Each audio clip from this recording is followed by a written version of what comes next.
Vous arrive-t-il de vous interdire certaines émotions, d'avoir du mal à verbaliser, à exprimer par exemple la colère ou la tristesse ou la peur?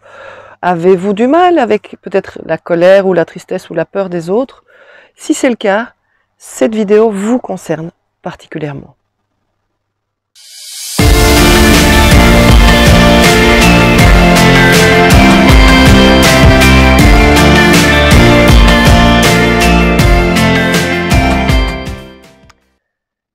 Alors, ce que je ne supporte pas chez l'autre, c'est de toute façon quelque chose que je m'interdis, que je ne supporte pas chez moi.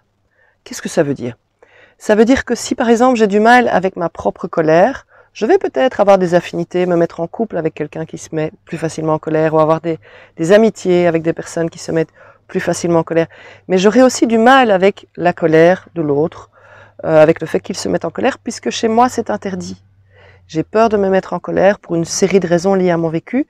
Et donc, quand je suis face à quelqu'un qui est de toute façon un miroir de cet interdit, alors ça me met en émotion, ça me met en stress, voire en surstress. Et donc, je peux être éponge ou autruche, du coup, ce qui est la même chose à 180 degrés. Si je suis éponge, je vais dramatiser. L'autre s'est énervé et je vais en parler pendant des heures et en faire tout un plat.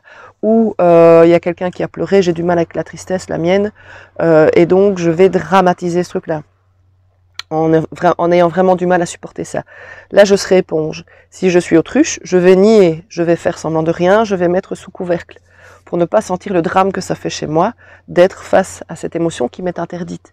Donc c'est bien la même chose à 180 degrés, être éponge ou autruche. Parce que quand on est autruche au fond, on se retient, on essaie de pas sentir et parfois on ne sent pas, on se coupe, on accumule des tensions qui s'impriment dans le tonus musculaire et au bout d'un moment, on explose de toute façon. Donc c'est du se retenir pour mieux exploser. Ça peut par exemple, si c'est le cas, si j'ai du mal avec la colère, ça peut être transformé en rage au bout d'un moment. Je ne dis pas non, je mets pas mes limites, je me mets pas en colère une série de fois dans mon couple, et au bout d'un moment, je suis enragée et je quitte la personne en une fois.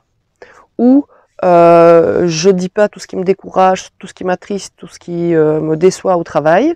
Je ne l'exprime pas, je ne le régule pas, j'accumule ça, et au bout d'un moment, je fais une dépression.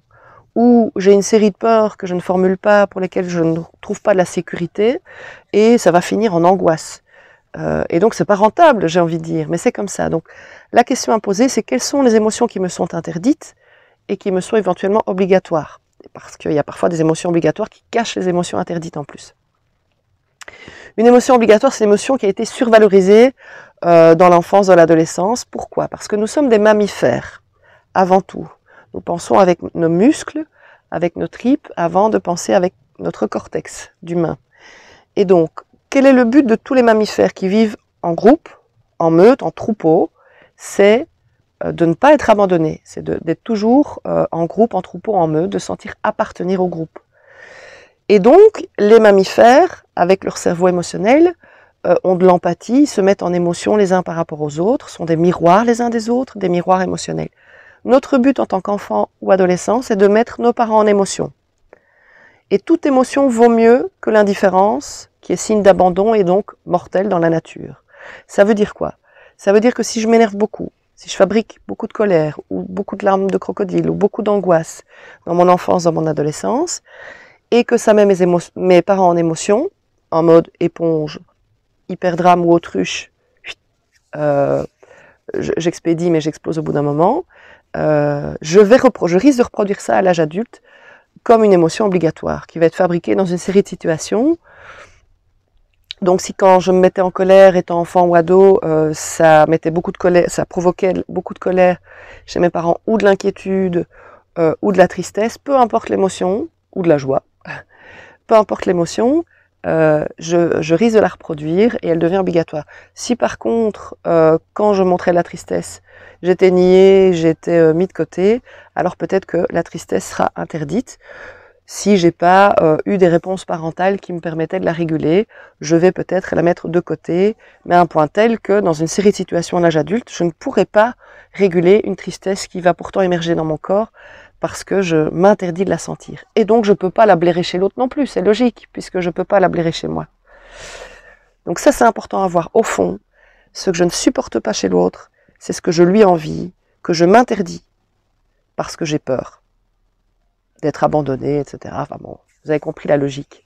Et donc la prochaine fois que mon enfant me met pour la xème fois en émotion sur le même truc, en pétant un plomb, en déprimant, en s'isolant ou que sais-je, je peux me poser la question de savoir comment il parvient à me mettre en émotion et si je me laisse mettre en émotion à ce point-là.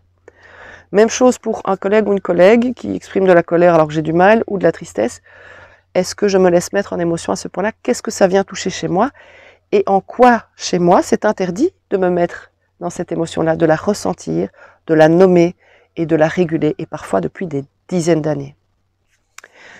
Si vous voulez en savoir plus, vous pouvez vous abonner à la chaîne en cliquant sur s'abonner, la petite cloche, et également voir l'ensemble des formations et des interventions, notamment sur la gestion des émotions, formation du centre Switch sur christellelacour.com. Je vous dis à très bientôt, avec grand plaisir.